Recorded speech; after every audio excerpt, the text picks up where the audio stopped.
이 시간 하나님 말씀 예레미야 31장 35절부터 보시겠습니다. 31장 35절입니다.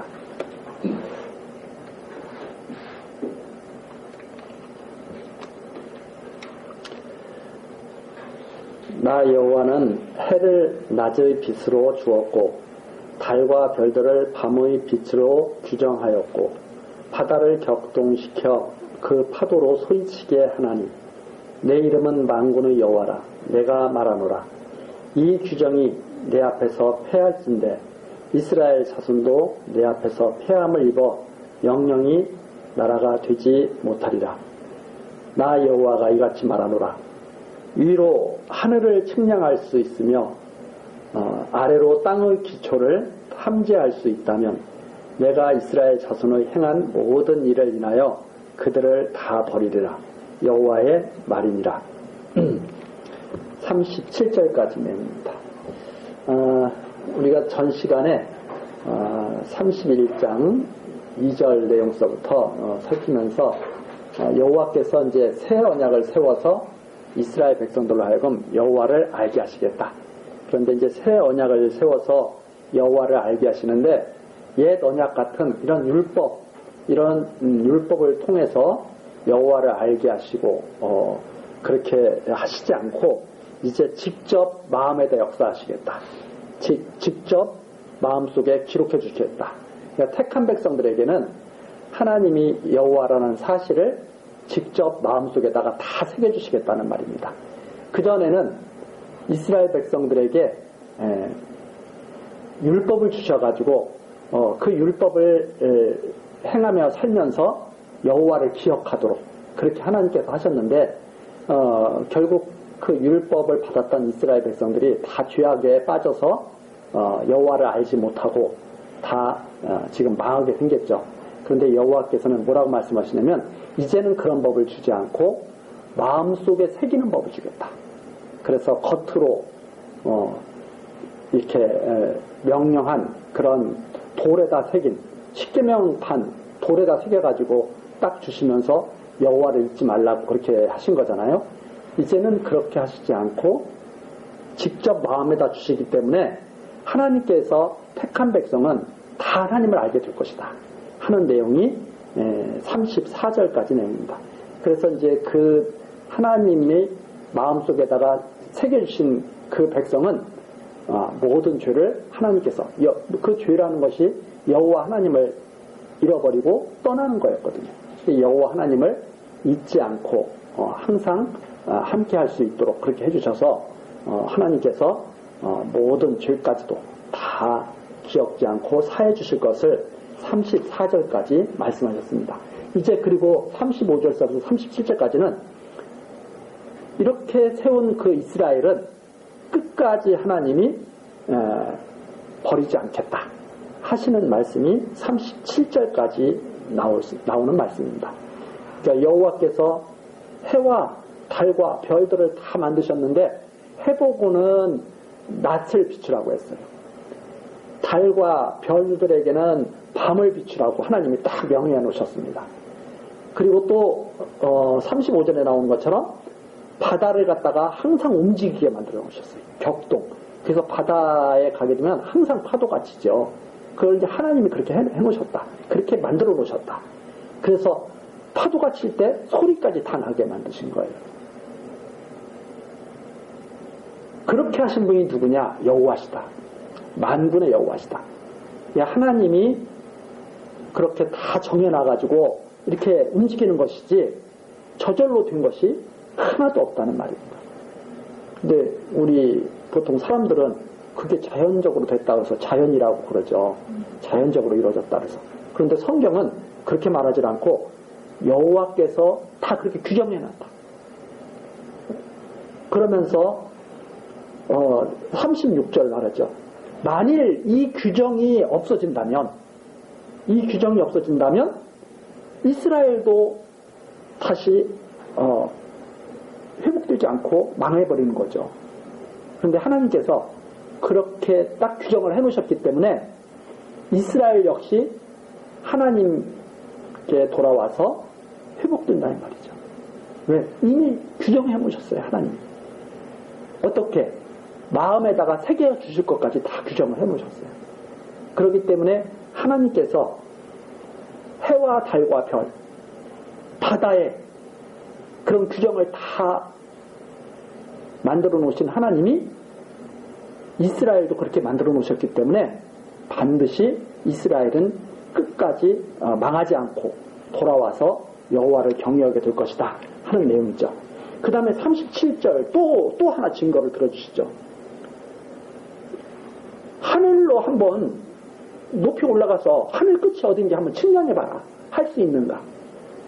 그 다음에 땅 가운데로 한번 들어가 봐라. 땅 기초가 어디가 기초가 되어 있는 건지. 그렇다면 너희들이 만약 그렇게 할 수 있다면 이스라엘도 내가 버리겠다. 그 말은 뭐냐면 할 수 없기 때문에 이스라엘을 절대 버리지 않겠다는 말이죠. 그것이 바로 37절에 나와 있는 말씀입니다. 하늘 끝까지 올라가서 잴 사람이 없잖아요. 그건 하나님이 패하시기 전까지는 패해지는 것이 아니죠. 그것처럼 하나님이 규정해 놓은 대로 이스라엘도 반드시 돌아와서 꼭 회복하게 될 것이다. 근데 그 이스라엘은 어떻게 해서 돌아오냐면 마음에다가 법을 새겨서 돌아옵니다. 여호와를 잊지 않도록 여호와를 경외하도록 마음에 새겨주신다. 그래서 하나님께서 회복시키는 이 남은 자들, 이 백성은 여호와를 잊을래야 잊을 수가 없는 그런 백성들이 되겠죠. 왜? 규정을 그렇게 해놓으셨으니까. 만일 바다라면 파도를 치면서 소리를 내야 되잖아요. 그렇게 규정을 해놨으니까 그렇게 이루어지는 거죠. 그것처럼 하나님께서 돌아오게 하시는 이 백성은 하나님 여호와를 경외하도록 규정해 놓으셨기 때문에 경외하면서 살게 될 것이다 하는 이런 내용입니다. 이 하나님의 이 계획이 절대로 변하는 계획이 아니죠. 그래서 이런 말씀 속에서 우리가 하나님에 대한 신뢰, 하나님이 여호와심을 믿는 믿음이 여기서 나오게 되는 거죠. 절대 변하지 않으신다. 그 다음에 이제 38절서부터 40절까지는 예루살렘을 하나님께서 다시 세우시신다는 말입니다. 다시 세우실 뿐만 아니라 이제는 영원한 성지로 세우신다. 망하지 않는 영원한 성지, 즉 돌아오는 백성들이 세울 그 예루살렘이죠. 그래서 그 당시에는 이 구약시대 당시에는 바벨론 포로로 잡혀갔다 돌아와서 회복된 예루살렘이지만 이제 우리 신약시대에는 영원한 도성 하늘의 예루살렘을 말하는 거죠. 그런 의미에서 그림자적으로 지금 하나님께서 계시해 주시는 내용이 38절서부터 나오는 내용이죠. 나 여호와가 말하노라. 보라, 날이 이르니 이 성을 하나넬 망대에서부터 모퉁이 문까지 여호와를 위하여 건축할 것이라.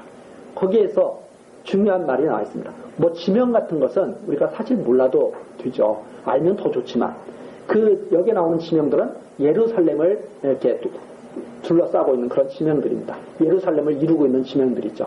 이 예루살렘을 다시 세우겠다는 말씀이에요, 하나님이. 그런데 누구를 위해서 건축하느냐? 여호와를 위하여 건축할 것이라 이 말입니다. 여호와를 위해서. 여호와께서 당신이 말씀하신 대로 이루어지신다는 것을 보여주시기 위해서. 변하지 않고 규정대로 이스라엘 백성들을 지키신다는 것을 알게 하시기 위해서. 그래서 여호와를 위하여 건축할 것이라. 여기에 중요한 포인트가 있죠. 그래서 왜 우리를 끝까지 하나님께서 지키시는가? 우리는 우리를 위해서, 우리 중심적으로 생각할 때는 우리를 위해서라고 생각하죠. 그러나 근원적으로는 여호와의 이름을 더럽히지 않기 위해서, 여호와의 영광을 위해서 세우신 거죠. 39절입니다. 측량줄이 곱게 가렙산에 이르고 고아 방면으로 돌아 시체와 제의 골짜기, 여기 시체와 제의 골짜기는 흰놈의 아들의 골짜기를 말하는 겁니다. 그러니까 아주 부패했던 이런 아주 뭐랄까 사람들이 부정하게 여겼던 그런 곳들이죠. 그런데 거기도 다 회복되는 거죠. 기드론 시내에 이르는 데까지와 동편 말문 모퉁이에 이르기까지의 모든 밭에 이르르니 다 여호와의 성지가 되고 영영이 다시는 뽑히거나 전복되지 아니하리라. 그래서 포로에서 돌아온 남은 자들이 하나님의 세움을 입은 그 예루살렘에서 영원토록 지내게 될 것, 이것을 갖다가 말씀하시는 그런 내용입니다. 물론 이것은 역사 속에서는 벌써 하나님께서 말씀하신 대로 포로로 돌아와서 예루살렘을 재건하는 역사가 벌써 이루어졌지만 근본적으로는 영원한 도성 예루살렘을 바라보게 하시는 그런 말씀이다. 이렇게 우리들이 정리를 할 수가 있습니다. 그 다음에 이제 32장으로 넘어가는 31장 내용이 새 언약을 세워서 하나님을 경외케 하신다. 새 언약, 율법 같지 아니한 마음속에 새겨주시는 그 새 언약으로 경외케 하신다 하는 내용이었고, 32장은 이제 그 땅을 갖다가 회복하시는 그 하나님께서 복을 주신다. 땅을 회복해서 다시 이스라엘 백성에게 복을 주신다 하는 내용이 32장에 나와 있습니다.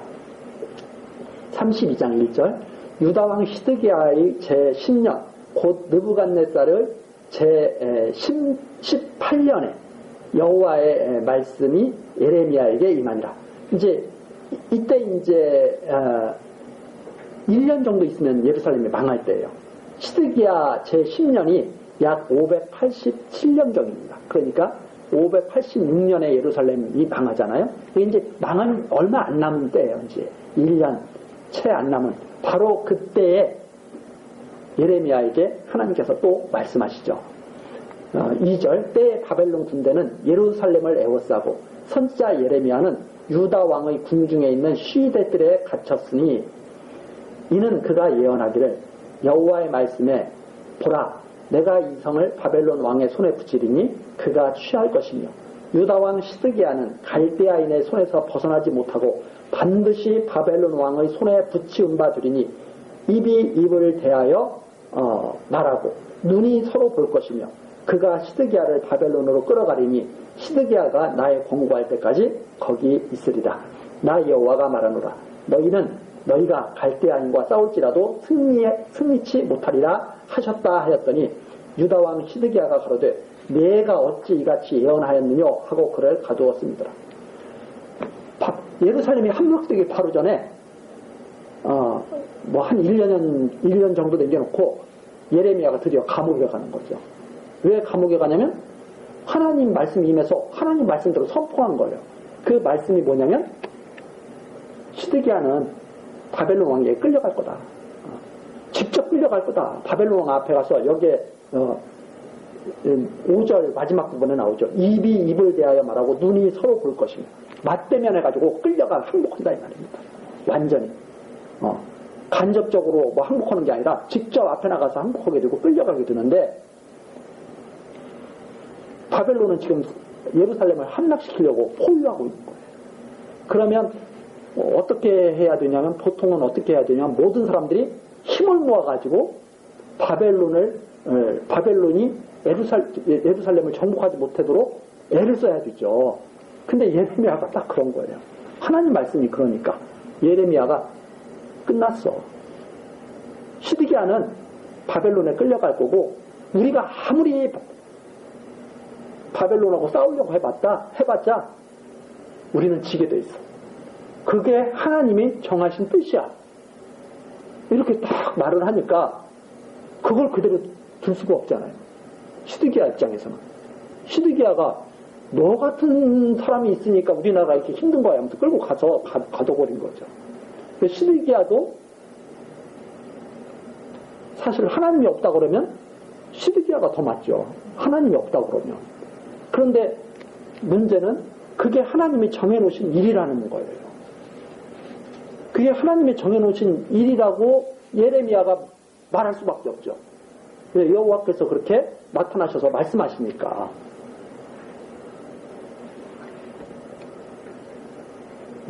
이런 말씀을 왜 하나님이 그렇게 계속 하시느냐, 그리고 왜 이루시느냐, 남은 자들로 하나님의 여호와라는 사실을 깨닫게 하시려고. 그러니까 모든 이런 역사가 결국은 목적이 이렇게 다 이루어지는 거죠. 하나님이 규정하신 대로 이루어진다는 것을 택한 백성들로 하여금 알게 하시는 것입니다. 그래서 그것이 바로 여호와의 이름을 또 위하는 것이고, 그런데 그 일을 바라보지 못하면 시드기야처럼 그 나타나는 역사, 겉모습만 보고 사람을 판단하는, 그래서 하나님께서는 사람을 판단할 때도 마음의 중심을 보신다고 그러잖아요.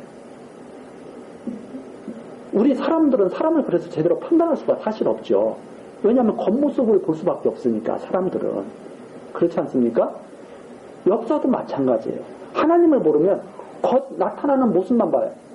바벨론이 예루살렘을 쳐들어왔네? 그러면 예루살렘에 살고 있는 우리는 바벨론이 예루살렘을 정복하지 못하도록 우리는 지켜야지? 이 생각밖에 못하는 거죠. 왜? 겉모습만 보니까. 그런데 하나님께서는 이렇게 역사를 왜 하시느냐 이 말입니다. 예루살렘 지고 이기고가 중요한 게 아니에요. 바벨론이 예루살렘을 정복한다고 해서 그게 바벨론 것이 된 것도 아니에요. 하나님 앞에서 계속 말씀하시잖아요. 바벨론이 자기 거라고 다 가져갔지만 나중에 오히려 바벨론이 망하고 예루살렘은 돌아온다 이 말입니다. 유다 백성은. 하나님이 다 정하신 뜻이거든요. 그러니까 예루살렘을 지키고 안 지키고 바벨론이 예루살렘을 이기고 지고 이게 중요한 게 아니라 하나님을 거기서 발견하느냐 발견하지 못하느냐. 이게 이제 중요한 관건이죠. 그래서 우리 모든 인생의 삶도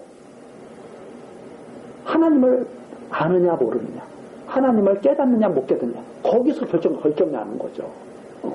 지금 하나님께서 하시는 일은 바로 그 일이거든요. 하나님을 알게 하시는 것. 그 하나님이 모든 역사를 정하신 대로 이루어 가셔서 우리를 지금 이렇게 존재하게 하셨다는 것. 이걸 갖다가 알게 하시는 거거든요. 그래야 하나님이 이 세상을 창조했다는 것도 알게 되는 거죠. 믿게 되고, 하나님이 모든 것들을 다 주관하신다는 것도 알게 되고, 그렇게 하나님을 아는 사람들이 이 세상을 갖다가 바르게 평가할 수 있고 살아갈 수가 있는 거예요. 근데 그게 안 되니까 시드기야처럼 이렇게 너 왜 쓸데없는 소리 해? 왜 나라를 분열시켜? 해가지고 예레미야를 옥에 가두게 되는 거죠. 그러면 예레미야 말대로 했으면 시드기야는 사는 거거든요. 예루살렘 백성들은 살아나는 거거든요. 왜 그런가 하면 하나님께서 항목하면 너희들 목숨 건져. 그러나 바벨론에게 대항하면 다 목숨을 잃어. 망하는 것이 사는 거다 이 말입니다. 오히려 그 당시에는. 근데 사람들은 망하면 죽는 건 줄 알죠. 그게 바로 어디와 똑같이 이렇게 맞닿냐면 십자가 사건과 똑같이 맞닿아요. 십자가에서 죽으셔야 승리하시는 거예요. 근데 사람들의 눈에는 십자가에 달려서 죽으시면 실패한 거죠. 그래서 하나님을 믿는 자는 죽어도 사는 거죠. 살아도 살고 죽어도 살고. 하나님 믿지 않는 자는 살아도 죽는 거고 죽으면 더 죽는 거고 그렇게 돼버리는 거죠. 이런 말씀이 이 안에 예루살렘은 망하게 되어 있습니다. 시드기야는 잡혀가게 되어 있습니다. 그러면 일찌감치 포기하는 것이 훨씬 백성들을 위하는 길이었다. 그 역사 속에서 우리가 살펴보면서 이 말씀을 이해할 수가 있는 거죠. 겉모습을 보는 게 아니라 그 안에 깊이 담겨있는 뜻, 이것을 아는 것이 중요하다. 6절입니다. 예레미야가 가로되 여호와의 말씀이 내게 임하였느니라. 이르시기를 보라, 내 숙부 살룸의 아들 하나멜이 내게 와서 말하기를 너는 아나돗에 있는 내 밭을 사라. 이 기업을 물을 권리가 내게 있느니라 하리라 하시더니 여호와의 말씀같이 나의 숙부의 아들 하나멜이 시대뜰한 내게로 와서 이르되 청하노니 너는 베냐민 땅 아나돗에 있는 나의 밭을 사라. 기업의 상속권이 내게 있고 물을 권리가 내게 있으니 너를 위하여 사라 하는지라. 내가 이것이 여호와의 말씀인 줄 알았으므로 내 숙부의 아들 하나멜의 아나돗에 있는 밭을 사는데 은 17세겔을 달아주되 증서를 써서 임봉하고 증인을 세우고 은을 저울에 달아주고 법과 규례대로 임봉하고 임봉치 아니한 매매 증서를 내가 취하여 나의 숙부의 아들 하나멜과 매매 증서의 인친 증인의 앞과 시위대 뜰에 앉은 유다 모든 사람 앞에서 그 매매 증서를 마사야의 손자 네리야의 아들 바룩에게 붙이며 그들의 앞에서 바룩에게 명하이로되 만군의 여호와 이스라엘 하나님이 이같이 말씀하시기를 너는 이 증서 곧 임봉하고 임봉치 않은 매매 증서를 취하여 토기에 담아 많은 날 동안 보존하게 하라. 만군의 여호와 이스라엘의 하나님 내가 이같이 말하노라. 사람이 이 땅에서 집과 밭과 포도원을 다시 사게 되리라 하셨다 하니라. 15절까지 내용입니다. 이게 무슨 내용이냐면 1절부터 5절까지는 예레미야가 왜 감옥에 갇혔나 그걸 이제 설명한 내용이에요. 예레미야는 바벨론에게 우리는 진다. 그러니까 항복해야 된다. 이러다가 감옥에 갇혀있죠. 그 감옥에 갇혀있는 예레미야에게 하나님의 말씀이 임합니다. 지금 감옥에 갇혀있으니까 얼마나 심란해요. 그것도 이제 나라가 망하는데 망할 그 나라의 감옥에 갇혀있는 거예요. 참 답답하죠. 뭐 예를 들자면 뭐 그런 거죠.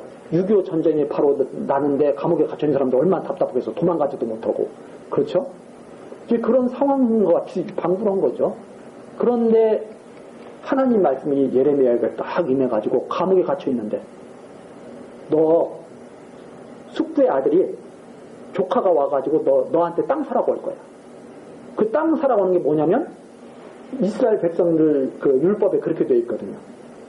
어려운 일이 있으면 친척에게 땅을 갖다가 사달라고 하면 친척이 땅을 사줘야 돼. 그래가지고 어려운 것을 갖다가 좀 이겨낼 수 있도록 도와줘야 돼요. 그게 규정이 돼 있어요. 그런데 생각을 해보세요. 나라가 망하게 생겼는데 땅 사라고 그러는 거예요. 지금 예를 들어서 그런 거 똑같아요. 지구가 막 망하게 생겼는데 아파트 사라고 그러면 누가 사겠어요? 근데 예레미야는 확실히 알고 있거든요. 하나님께서 분명히 예루살렘 다 완전히 다 파괴하고 다 쑥대밭 되고 이제는 바벨론 땅이 돼버리는데 그걸 사라고 이제 조카는 오는 거예요. 근데 하나님이 뭐라고 말씀하시냐면 사주라 이 말입니다. 그걸 하나님 말씀인 줄 알았어요. 아 이게 오는 것이 나보고 사라는 소리구나. 그래가지고 땅을 사가지고 임봉하지 않은 것, 임봉한 것 다 해서 증거를 다 해가지고 증거로 삼으려고 임봉한 것, 임봉하지 않은 것을 다 서류를 이렇게 꾹 묶게 됩니다. 이게 무슨 서류인지는 정확히 안에 무슨 서류가 들어가는지는 아직까지는 뭐 밝혀지지 않았지만 서류를 하여튼 꼼꼼하게 위조하지 않도록 하나는 임봉한 것, 하나는 임봉하지 않은 것 해가지고 서류를 다 꾸며가지고 땅을 산 거예요. 그래가지고 모든 사람 앞에서 증거를 한 거예요. 이 땅은 이제 내가 샀어. 그리고 돈을 땅 산 값을 줬죠. 바로 망하기 앞에, 망하기 전에. 왜 그렇게 하셨느냐?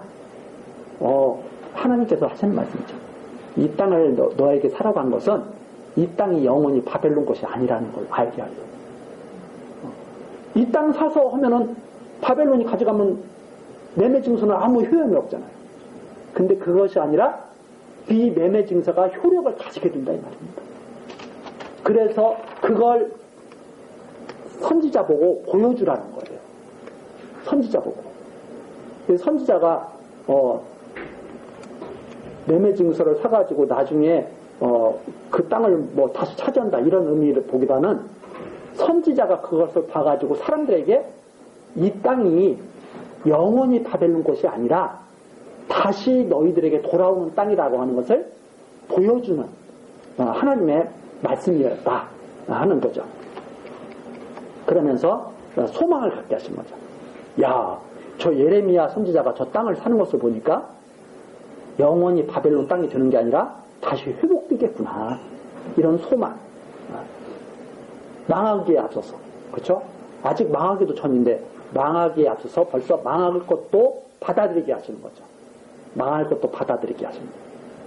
그래서 이것이 확실해지면 하나님 뜻대로 망하는 것도 받아들여지게 됩니다. 그래서 이런 모든 말씀 속에 예수님께서 십자가에 달리시기 전에 기도하셨던 그 기도 내용이 우리가 와닿는 거죠. 안 망했으면 좋겠는데 그렇죠? 십자가에 안 달렸으면 좋겠는데. 그러나 하나님 뜻대로 되는 것이 더 좋은 일이다. 더 합당한 일이다. 이렇게 이제 받아들일 수가 있게 되는 거죠. 자, 그 다음에 이제 16절로 가게 됩니다. 여호와께 기도하죠. 예레미야가. 아니 하나님 왜 땅을 사게 하십니까? 이 망하게 드는 땅을 왜 사게 하십니까? 선지자도 참 안타깝고 답답하죠. 왜? 하나님께서 계속 말씀을 해주시는 지금 과정이니까. 그래서 16절서부터 예레미야가 이제 슬퍼하면서 여호와께 기도하고 답을 얻는 그런 내용이죠. 16절 내가 매매 증서를 내리아의 아들 바룩에게 붙인 후에 여호와께 기도하여 가로되 슬프도소이다. 주 여호와여 주께서 큰 능과 드신 팔로 천지를 지으셨사오니 주에게는 능치 못할 일이 없으시니이다. 주는 은혜를 천만인에게 베푸시며 아비의 죄악을 그 후 자손의 품에 갚으시오니 크고 능하신 하나님이시오 이름은 만군의 여호와시니이다. 그렇죠. 예레미야는 너무 슬픈 거예요. 망해가는 나라에 땅을 사서 팔아달라고 오고 그 땅을 자기가 사야 되고 그걸 사람들이 다 봐야 되고 이해는 안 되고 사람들은 이해가 안 돼서 예레미야를 핍박하고 자기는 감옥에 갇혀 있는데 너무나 어렵죠. 그래서 슬프도소이다. 여호와께서 모든 천지를 다 지으시지 않았습니까? 능치 못할 일이 없으시지 않습니까? 모든 일 다 하실 수 있지 않습니까? 은혜를 18절에 나오죠. 천만인에게 베푸실 수도 있으시고 아비의 죄악을 자손의 품에 갚으실 수도 있는 것이고 그게 무슨 말이냐면 아버지의 죄를 자식이 대신 진다 이런 의미보다는 아버지 밑에서 아버지의 죄악 속에서 자식도 살고 있는 거예요. 아버지가 그 악한 짓을 하면서 자식을 키우고 있는 거예요. 그런데 아버지 때는 그대로 두셨다가 자식 때 하나님께서 쳐버리시는 거예요. 때를 정해놓으셔가지고. 그렇죠? 이스라엘 백성이 가나안 땅에 들어와가지고 계속 여호와를 계속 거역하면서 우상을 섬겼다 이 말입니다. 그런데 가만 두시다가 예레미야 때 딱 쳐버리시는 거예요. 그런 의미가 아비의 죄악을 그 자손의 품에 갚으셔. 하나님께서는 당신이 은혜를 베푸실 수도 있고 죄악을 갚으실 수도 있는 분인데 때를 따라서 그렇게 다 하실 수 있다 이 말입니다. 그 하나님이 여호와십니다. 예레미야가 이렇게 기도하죠. 그러면서 19절 주는 모리하게 크시며 행사에 등하시며 인류의 모든 길에 주목하시며 그 길과 그 행위의 열매대로 보응하시나이다. 하나님께서는 딱 정해놓으신 대로 너희들이 율법을 안 지키면 내가 멸할 거야. 율법을 잘 지킨다면 내가 보호 줄 거야. 이렇게 그 열매대로 다 말씀하신 대로 다 이루어 가시는 분이다. 하나님이 모리하게 크시며 행사에 등하시며 인류의 모든 길에 주목하셔가지고 정해놓으신 대로 딱딱 열매 맺는 대로. 그래서 사과 열매 맺으면 사과 열매 맺는 대로, 포도 열매 맺으면 포도 열매 맺는 대로 다 그렇게 정해놓으신다 이 말입니다. 그렇죠? 그래서 제가 이렇게 드리는 말씀이지만 행위의 열매가 뭐냐? 행위의 열매가 포도나무가 사과를 맺으면 이상한 거죠. 행위의 열매라는 것은 포도나무는 포도 열매를 맺고 사과나무는 사과 열매를 맺는 겁니다. 그러니까 택한 백성은 택한 백성의 열매를 맺는 거고 불택자는 불택자의 열매를 맺는 거죠. 그 행위대로 하나님께서는 다 보호하신다. 다 정해놓으셔가지고 행사에 등하시기 때문에. 그렇게 해서 20절 주께서 애굽 땅에서 징조와 기사로 행하셨고 오늘까지도 이스라엘과 유인 중에 그같이 행하사 주의 이름을 오늘과 같이 되게 하셨나이다. 주의 이름을 여호와로 다 선포한 거예요. 오늘날과 같이. 애굽 땅에서도 징조와 기사를 행하셔서 나오게 하셨잖아요. 400년 동안 종살이 하겠다 하시더니 400년이 딱 되니까 징조와 기사를 행하셔가지고 딱 끌어내셨다 이 말입니다. 그 10가지 재앙을 통해서 보여주셨죠. 애국 군대를 홍해바다에 다 몰살시키고 그걸 보여주셨죠. 여호와 이름을 보여주셨죠. 왜? 주의 이름을 높이시려고. 주의 이름을 높이시려고. 그렇게 했다. 21절이죠. 주께서 징조와 기사와 강한 손과 드신 팔과 큰 두려움으로 주의 백성 이스라엘을 애굽 땅에서 인도하여 내시고 그들에게 주시기로 그 12에게 맹세하신 바 젖과 꿀이 흐르는 이 땅을 그들에게 주셨으므로 하나님께서 맹세하셨기 때문에 주셨다. 22절이죠. 12에게 맹세하셨다. 아브라함과 이삭과 야곱에게 맹세하셨더니 400여 년이 지나고 나니까 이루어 주시는 거죠. 그래서 23절 그들이 들어가서 이를 차지하였거나 그래서 이스라엘 백성이 가나안 땅에서 살게 된 것은 하나님께서 계획하시고 작정하신 대로 이루어 주셨기 때문에 사는 거죠. 그래서 여호와의 이름을 잊어버리면 안 되는 거죠. 그런데 잊어버렸다. 그것이 23절에 나오는 내용입니다. 그들이 들어가서 이를 차지하였거나 주의 목소리를 청종치 아니하며 주의 도에 행치 아니하며 무릇 주께서 행하라 명하신 일을 행치 아니하였으므로 주께서 이 모든 재앙을 그들에게 내리셨나이다. 망할 길밖에 없어요. 이제 이스라엘 백성은. 왜?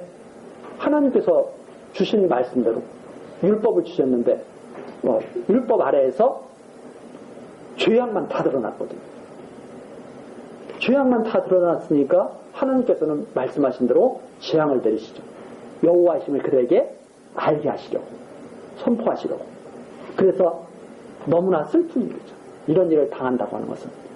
그래서 24절 보옵소서 이 성을 취하려 하는 자가 와서 흉벌을 쌓았고 칼과 기근과 연병으로 인하여 이 성이 이를 치는 갈대아인의 손에 붙임 바 되었으니 주의 말씀대로 되었음을 주께서 보시나이다. 지금 이루어지는 이 모든 일들이 주의 말씀대로 되었다는 것을 주께서 지금 보시고 있지 않습니까? 주의 말씀대로 되었지 사람들의 행위로 인한 것이 근본 원인이 아닌 거죠.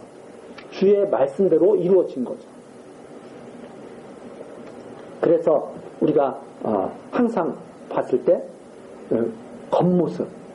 겉모습만 보고 평가를 하면 이렇게 하나님을 알지 못하고 엉뚱한 대로 그 이유 왜 망하게 됐나 엉뚱한 이유를 대는 거죠. 엉뚱한 이유를. 뭐 예를 들어서 아들이 왜 저렇게 예를 들어서 잘 됐나? 아버지가 아주 훌륭하게 가르쳐서 잘 됐어.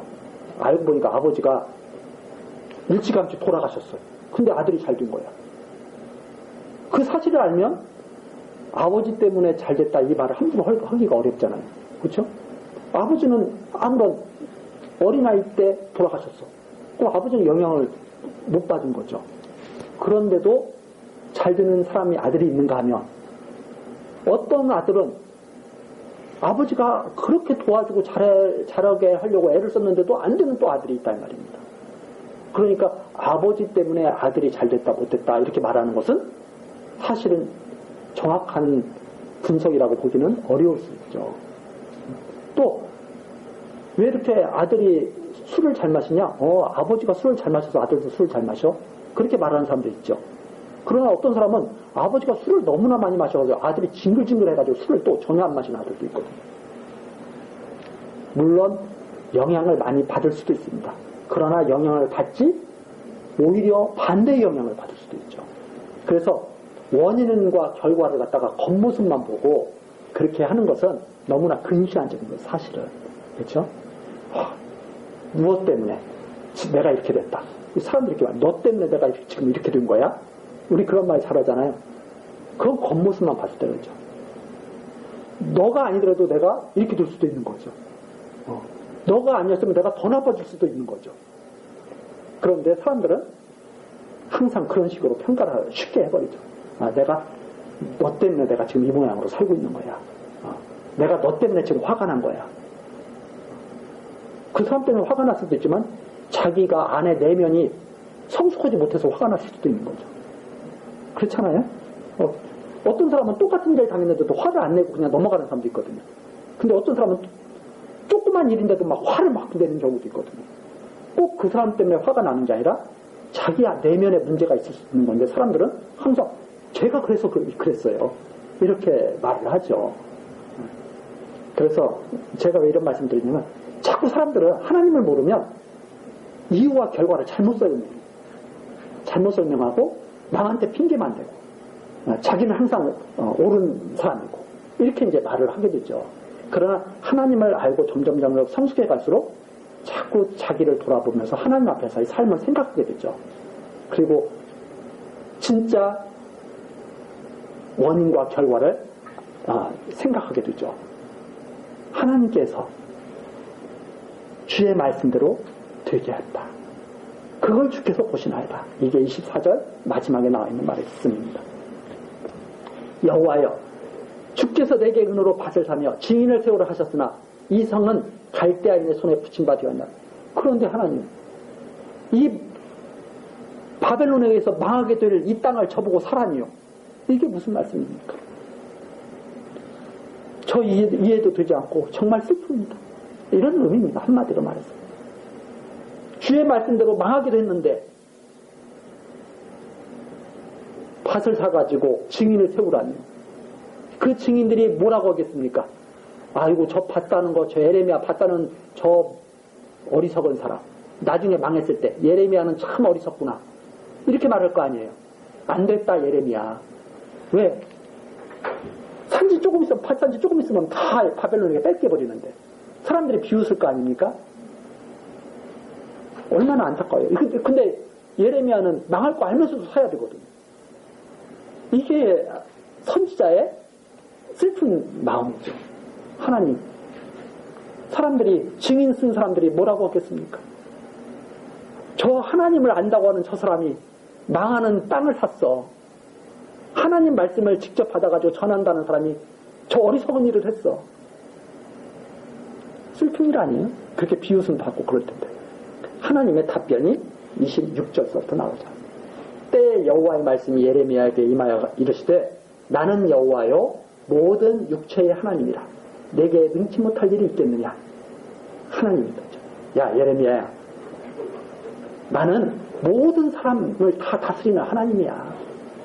모든 육체를 내가 다 주관하고 있어. 내가 능치 못할 일이 있을 것 같아? 하고 예레미야에게 물어보시죠. 그러면서 28절, 그러므로 나 여호와가 이같이 말하노라. 보라, 내가 이 성을 갈대아인의 손과 바벨론 왕 느부갓네살의 손에 붙일 것인즉 그가 취할 것이라. 이 성을 치는 갈대아인이 와서 이 성읍에 불을 놓아 성과 집 곧 그 지붕에서 바알에게 분향하며 다른 신들에게 전제를 드려 나를 경목케 한 집들을 사르리니 이는 이스라엘 자손과 유다 자손이 예로부터 내복전에 악만 행하였습니다. 거기에 악만이죠. 선이라는 게 없어요. 망하는 자들은 악만 행합니다. 왜? 여호와 하나님을 거역하는 자들이니까 악만 행하는 거죠. 이스라엘 자손은 그 손으로 만든 것을 가지고 나를 경록케 한 것뿐이니라. 나 여호와 말하노라. 이 성이 건설된 날부터 오늘까지 나의 노와 분을 격발함으로 내가 내 앞에서 그것을 옮기려 하노니 이는 이스라엘 자손과 유다 자손이 모든 악을 행하여 내 노를 격동하였습니다. 그들과 그들의 왕들과 그 방백들과 그 제사장들과 그 선지자들과 유다 사람들과 예루살렘 거민들이 다 그러하였느니라. 여기는 그냥 왕뿐만이 아니라 방백들, 제사장, 선지자, 유다, 여기 나오는 선지자들, 거짓 선지자들이 더 많으니까 하나님이 보내신 참 선지자는 희귀해요. 왜? 많지가 않아요. 그리고 사람들한테 별로 인기도 없어. 그런데 예로부터 거짓 선지자들에게는 인기가 많아. 그리고 많은 사람들이 몰려들어요. 그리고 권세도 막 힘을 실어줘요. 그게 다 이렇게 한 통속이죠. 30이죠.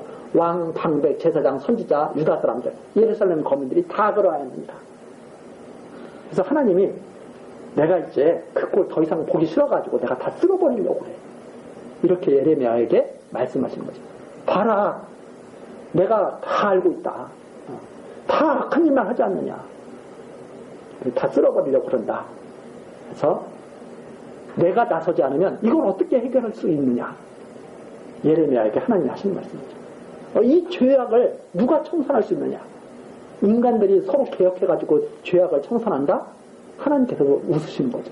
자, 부패한 인간들끼리 모여가지고 죄악을 청산해? 내가 해버릴 거야. 싹. 이렇게 하나님이 말씀하시는 내용이 여기 32절에 나옵니다. 그러면서 그대 가장 죄악의 핵심은 뭐냐? 여호와 하나님을 경외하지 않고 자기들이 원하는 우상을 섬겼다. 자기들이 원하는 것. 우상을 섬기는 이유는 하나님의 뜻이 이루어진 것을 바라는 것이 아니라 자기의 뜻이 이루어지기를 바라는 마음에서 우상을 섬기는 거죠. 여호와를 경외하면 여호와의 뜻이 이루어진다는 것을 믿게 되기 때문에 자기의 뜻은 포기하게 되는 거잖아요. 그러면 우상은 왜 섬기느냐? 내 뜻을 이루려고. 그러니까 내 뜻을 이루려고 하는 거니까 하나님을 대적하려고 하는 거죠. 그게 33절입니다. 그들이 등을 내게로 향하고 얼굴을 내게로 향치 아니하며 내가 그들을 가르치되 부지런히 가르칠지라도 그들이 교훈을 듣지 아니하며 받지 아니하고 내 이름으로 일컬음을 받는 집에 자기들의 가증한 물건을 세워서 그 집을 더럽게 하며 흰놈의 아들의 골짜기에 바알의 산당을 건축하였으며 자기들의 자녀를 몰래게 불에 지나가게 하였느니라. 그들이 이런 가증한 일을 행하여 유다로 범죄케 한 것은 나의 명한 것도 아니요 내 마음에 둔 것도 아니다. 하나님께서는 우상성기라고 그렇게 원하시는 것이 아닙니다. 여호와 하나님을 섬기라고 가르치시고 그래서 예루살렘 성전까지 건축하게 하셔서 여호와 이름을 거기다 두셨다 이 말입니다. 백성들이 항상 그거 보면서 여호와 잊지 말라고 그랬는데 백성들이 얼마나 악하냐. 여호와의 그 전에 우상까지 다 세웁니다. 지금식으로 말하자면 교회당 안에서 하나님 여호와를 가르치는 게 아니라 예수 그리스도를 가르치는 게 아니라 우상을 가르치는 거예요. 너희들이 원하는 하나님을 섬기라고. 그런데 하나님께서는 여호와를 잊지 말라고. 장차 보내실 메시아를 영접하라고. 그리스도를 영접하라고. 이렇게 하나님께서는 계속 가르쳐왔죠. 내가 구원한다. 메시아를 보내신다는 의미가 그 뜻이거든요. 내가 언약대로 너희를 구원한다. 너희와 함께한다. 예루살렘의 성전을 백성들에게 두신 것처럼 참 성전을 너희 가운데 내가 두겠다 하시는 그 하나님 말씀이 계속 교훈해 주시고 있는 말씀입니다. 그 여호와를 섬기라고. 그런데 백성들은 가증한 물건을 세웠다. 그것뿐만 아니라 자기들의 자녀도 다 거기에 참여하게 해가지고 우상에게 다 바친 거죠. 자녀들을 잘 가르쳐서 하나님 경외하게 키우는 것이 아니라 우상을 섬기는 일에 자녀들을 다 쓰게 되거든요. 둘 사이를 지나가게 하고. 그래서 하나님께서 내가 언제 그러라고 명했느냐? 내가 그걸 원했느냐? 아니다 이 말입니다. 여호와를 잊지 않고 섬기라고 내가 원한 것이다. 그런데 이스라엘 백성들은 하나님의 권능을 잘 안다고 하는 백성들은 핑계를 그렇게 대죠. 하나님께서 막으시면 되는 거 아닙니까? 하나님께서 막으시면 되겠죠. 그런데 마치 그와 똑같은 무슨 말이냐면 선악을 알게 하는 나무의 실과를 딱 먹을 때 그러죠. 너 왜 먹었어? 하나님 말씀을 제가 그만 무시하고 먹었습니다. 선처해 주십시오. 이래야 정상이잖아요. 근데 왜 먹었어? 그러면 그러죠. 하나님이 이 여자 만들어줬는데 이 여자가 먹으라고 해서 먹었어요. 자기 잘못은 하나도 없는 거잖아요. 여자는 이 뱀이 유혹해서 먹었어요. 이런 식인 거죠. 그러니까 하나님을 아는 것이 아니죠. 그렇게 말하는 사람들은. 하나님을 아는 사람들은 경외함으로 하나님을 입담으로 하죠. 왜 그런가? 하나님께서 당신의 권능으로 구원하신다는 것을 말씀하고 계시거든요. 계속. 그러니까 하나님 정말 제 힘으로는 할 수가 없었습니다. 하나님께서 지켜주셔야 된다는 것을 알았습니다. 이렇게 해야 정상인 거죠. 그런데 하나님이 그때 안 막으셨잖아요. 이렇게 말한 것이 인간의 악성, 회개하지 않는 인간의 악에서부터 나오는 것이다. 핑계대는 것. 그래서 핑계치 않아야 그것이 진정한 회개의 시작이 되겠죠. 자, 그리고 이제 여호와께서 예루살렘 멸망을 내가 확실히 이룰 거야. 예레미야, 너가 알고 있는 것처럼 내가 예루살렘을 내가 확실하게 내가 멸망시킬 것이다. 이렇게 말씀하시는 것이 바로 35절까지 내용이고, 그 다음에 그 이유는 악을 행했기 때문에, 우상을 숭배했기 때문에, 그렇게 말씀하시면서 36절부터 41절, 그런데 그런 이스라엘을 하나님이 이제는 회복시킬 거다 이 말입니다. 망한 다음에. 그래야 이스라엘 백성들이 무엇을 하느냐? 우리의 능력으로 산 것이 아니라 하나님의 능력으로 산 것을 확실하게 알게 되기 때문에, 하나님의 능력으로 살아난 것을 알게 되잖아요. 죽은 것이 다시 살아났을 때 하나님의 능력인 것을 알게 된다.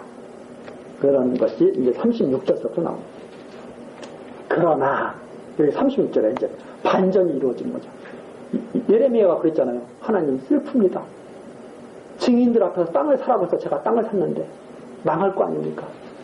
이렇게 지금 질문하고 있는 거 아니에요? 그러니까 여호와께서 그래, 네가 알고 있는 것처럼 내가 분명히 이거 멸망시킬 거야.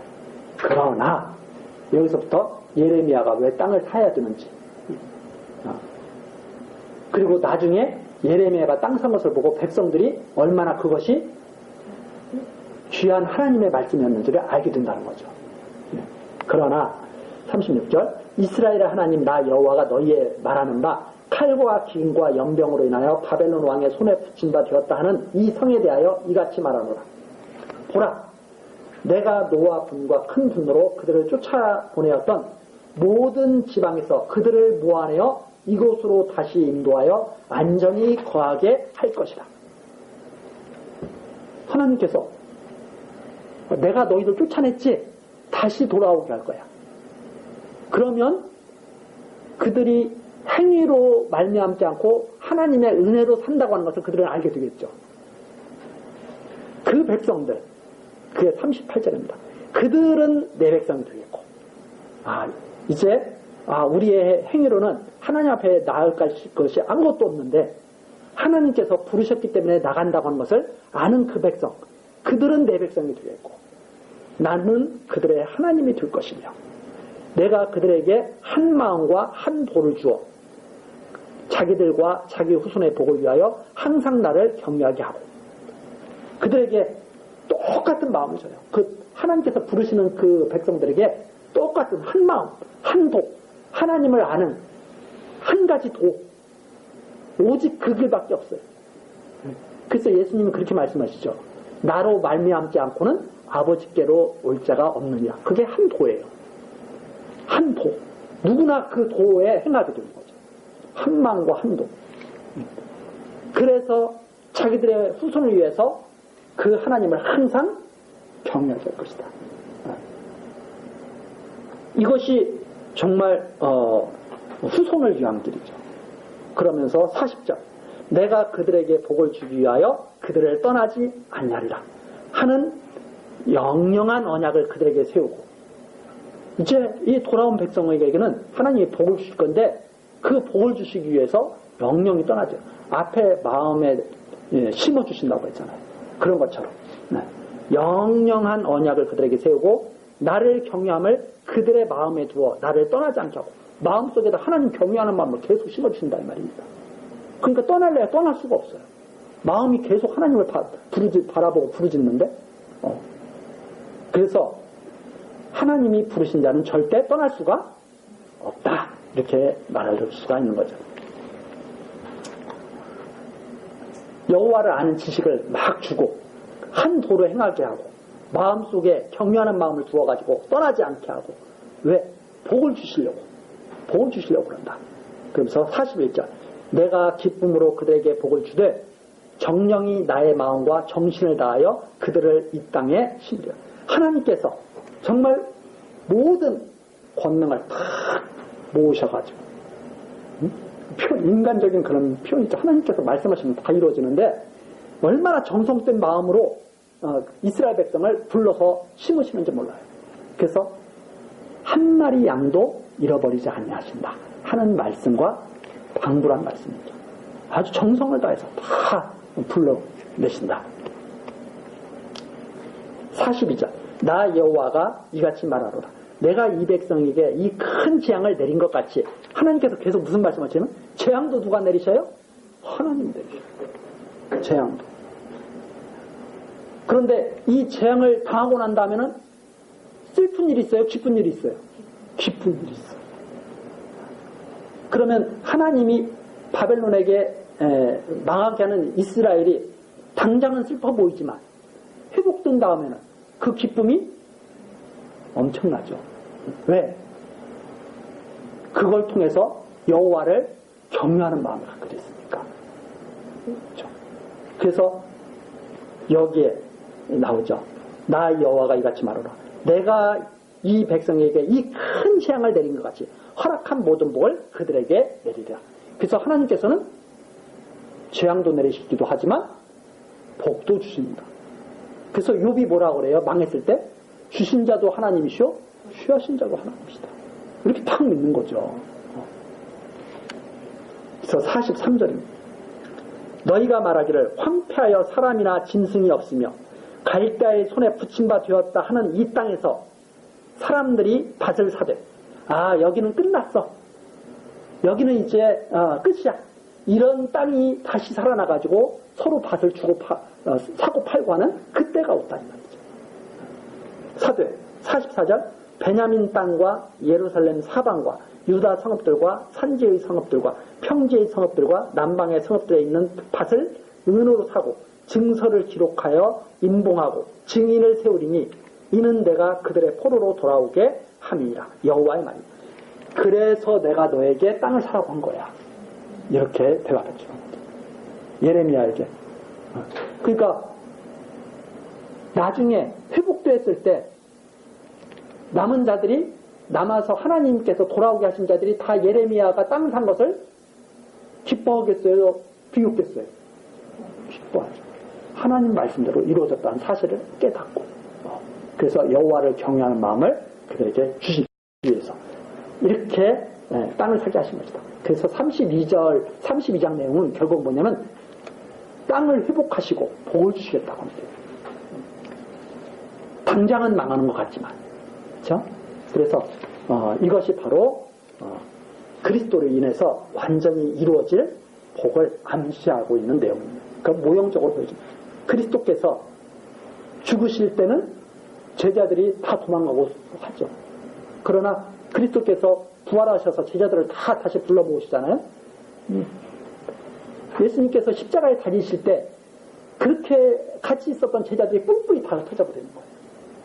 그런데 부활하시고 난 예수님께서 제자들을 다 찾아가 다니면서 다 불러 모으시죠. 다시 그렇게 하시고 살아난 모습을 부활하신 모습을 제자들에게 보이셔서 이렇게 하나님 나라를 지금 이루어가는 거 아닙니까? 그걸 보여주는 하나의 그림자적인 그런 사건이 바로 이런데 담겨있는 것이다. 이렇게 이해를 할 수가 있죠. 자, 오늘 32장 땅을 회복하시고 복을 주시겠다 하시는 내용을 32장에서 우리가 살펴봤고 다음 시간 이제 자손을 회복해서 왕을 세워주시겠다고 하는 내용이 33장에 나옵니다. 다윗에게서 한 의로운 가지를 나게 해서 왕을 세워주시겠다. 바로 그리스도에 대한 언약의 말씀이 아주 강하게 담겨있는 그런 내용이 이제 33장에 나와 있게 됩니다. 다음 시간 그 내용 같이 또 살펴보도록 하시겠습니다. 기도하시겠습니다. 택한 백성을 아끼시며 끝까지 지키시는 여호와 하나님, 이 시간에도 우리들을 지켜주셔서 하나님의 말씀을 듣고 배울 수 있도록 하시니 감사드립니다. 하나님, 예레미야 선지자에게 말씀하신 것처럼 하나님께서 정하신 일들은 변함없이 그대로 이루어집니다. 하나님, 우리들 이 진리를 잘 깨닫게 하셔서 모든 부질없는 일들과 염려, 근심, 걱정은 우리에게서 모두 떠나가게 하시고 오직 여호와 하나님을 경외하며 마음의 평강과 안식을 누리며 선한 일들로 우리의 남은 시간들을 채울 수 있도록 역사하여 주옵소서. 하나님, 성령으로 우리의 행할 바를 인도하여 주시기를 간절히 간구드리오며 예수 그리스도의 이름으로 기도드립니다. 아멘.